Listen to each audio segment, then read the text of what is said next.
രസം. ഇന്ന് ഞങ്ങളൊന്ന് പുറത്ത് പോകാം കേട്ടോ. പുറത്ത് പോകാനായിട്ട് ഞാൻ റെഡിയായിട്ട് ഞങ്ങളൊന്ന് പോകുന്നത് ഇവിടെ അടുത്ത് തന്നെയുള്ളൊരു ബീച്ചിലാണ്. ഇവിടെ നിന്നൊരു 35 മിനിറ്റ്സ് ട്രാവലുണ്ട്. കാറെടുത്ത് കഴിഞ്ഞപ്പോഴാണ് മനസ്സിലായത് കാറിലെ ടയറിന് പ്രഷറില്ലാന്ന്.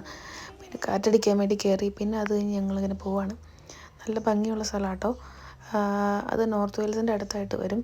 ഞങ്ങൾ ഡ്രൈവ് ചെയ്ത് പോയി. അപ്പോൾ ഇവിടെ നല്ല കാറ്റുള്ള സ്ഥലമായതുകൊണ്ട് തന്നെ മിക്കോട്ടും തന്നെ വിൻമില്ലുണ്ട്. അങ്ങനെ ഞങ്ങളിവിടെ എത്തിക്കഴിഞ്ഞപ്പോഴത്തേക്ക് അവിടെ ഫ്രീ ആയിട്ട് കാർ പാർക്കിംഗ് ഒന്നുമില്ല, നമ്മൾ പൈസ കൊടുക്കണം. അപ്പോൾ അടുത്തൊരു കാർ പാർക്കിംഗ് കണ്ടു. ഞങ്ങളവിടെ ഞങ്ങളുടെ കാറിൻ്റെ നമ്പറെല്ലാം സെറ്റ് ചെയ്ത് ഞങ്ങൾ ടിക്കറ്റ് എല്ലാം എടുത്തു. കയറുന്ന വഴി കണ്ടോ, ഇത് ചെറിയൊരു കാസലിൻ്റെ ഒരു ഭാഗമായിരുന്നു. നല്ല അടിപൊളിയായിട്ട് തന്നെ ഒരു സ്ട്രീറ്റായിട്ടോ, കളർഫുള്ളാന്ന് പറയാൻ പറ്റും. അടിപൊളിയായിരുന്നു കാണാൻ തന്നെ. കുറേ കച്ചവടവും കാര്യങ്ങളും ഡ്രസ്സും അങ്ങനെ കുറേ ഇവിടുത്തെ ഒരു ഫേമസ് സ്ഥലം തന്നെയാണ് ടെൻബി. അവിടെ ചെന്ന് കഴിഞ്ഞപ്പോൾ പലസട്ടായി ഇങ്ങനെ എൽദോമരം എന്നൊക്കെ പറഞ്ഞ് ബീച്ചിലായിരുന്നു. കടലമ്മ മറ്റേ എടുത്തുകൊണ്ട് പോകുന്നൊക്കെ പറഞ്ഞാൽ നമ്മുടെ നാട്ടിൽ ചെയ്യണ പോലെ. പഴയൊന്നും നടന്നില്ല. അത് കഴിഞ്ഞിട്ട് ഞങ്ങളിങ്ങനെ നോക്കുമ്പോഴാണ് അതിൻ്റെ ഓപ്പോസിറ്റായിട്ട് വേറൊരു ക്യാസൽ പോലെ സംഭവം കാണുന്നത്. അങ്ങ് പൊക്കത്തൊരു ക്യാസലുണ്ട്. അപ്പോൾ ഞങ്ങൾ വിചാരിച്ചു അവിടെ വരെ ഒന്ന് പോവാം. ഞങ്ങളവിടെ അടുത്ത് നിന്നു. അവിടെ ഇങ്ങനെ ഗുഹ പോലെ കേട്ടോ. അപ്പോൾ ഇവിടെ മൊത്തം ഈ കാറേക്കട മുഴുവൻ ഇങ്ങനെ പൊറ്റ പോലെ നമ്മുടെ കക്ക ഉണ്ടായിരുന്നു.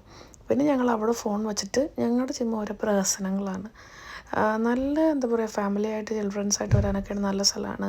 ഫിഷിംഗ് ഉണ്ട്, ബോട്ടിംഗ് ഉണ്ട്, സൺ ബാത്തിങ് ഉണ്ട്. നമുക്ക് നമ്മുടെ സാൻഡ് കൊണ്ട് ഓരോ കാര്യങ്ങൾ പിള്ളേർക്ക് ഉണ്ടാക്കാൻ പറ്റും. അങ്ങനെ കുറേ എൻ്റർടൈൻമെൻറ്റ് ഉണ്ട് കേട്ടോ അവിടെ. നമ്മൾ ആദ്യം ചെന്ന സ്ഥലത്ത് ഭയങ്കര ആൾക്കാരായിരുന്നു. അപ്പോൾ ഞങ്ങൾ ഗുഹയൊക്കെ ഇറങ്ങി വന്നപ്പോഴത്തേക്കും ആ സൈഡിൽ വലിയ ആൾക്കാരൊന്നുമില്ല. കുഞ്ഞു പിള്ളേരൊക്കെ അവിടെ കുറച്ച് വെള്ളത്തിൽ കളിക്കണുണ്ടോ. അത് കണ്ടോ, ഈ പൊക്കത്ത് കാണുന്നതാണ് ഇവിടുത്തെ എന്തോ ഒരു ഐലൻഡ് എന്നാണ് പറയുന്നത്, സെൻറ്റ് മേരി ഐലൻഡ് അങ്ങനെ എന്തോ. അത് അവിടെ പോയി നിന്ന് നമുക്ക് കുറേ കാര്യങ്ങൾ കാണാൻ പറ്റുമെന്ന് പറഞ്ഞു. പക്ഷേ ഞങ്ങൾ അങ്ങോട്ടൊന്നും പോയില്ല. ഞങ്ങളവിടെ അടുത്ത് ഇങ്ങനെ ജസ്റ്റ് കുറേ വീഡിയോസ് ഫോട്ടോസ് വെള്ളത്തിലൊക്കെ ഒന്ന് ഇറങ്ങി. അങ്ങനെ ഇപ്പോൾ നോക്കുമ്പോൾ അതേ പാറയിലൊക്കെ കക്ക ഇങ്ങനെ പിടിച്ചിരിക്കുക. കാലിൽ മുഴുവൻ മണ്ണായി. പിന്നെ അത് കഴുകാനായിട്ട് പോയി.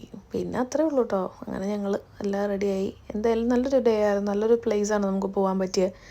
പിന്നെ ഞങ്ങൾ അവിടുത്തെ ഒരു ഐസ്ക്രീം എല്ലാം വാങ്ങിച്ചു. അങ്ങനെ ഞങ്ങൾ കാർ പാർക്കിങ്ങിലോട്ട് പോവുകയാണ്.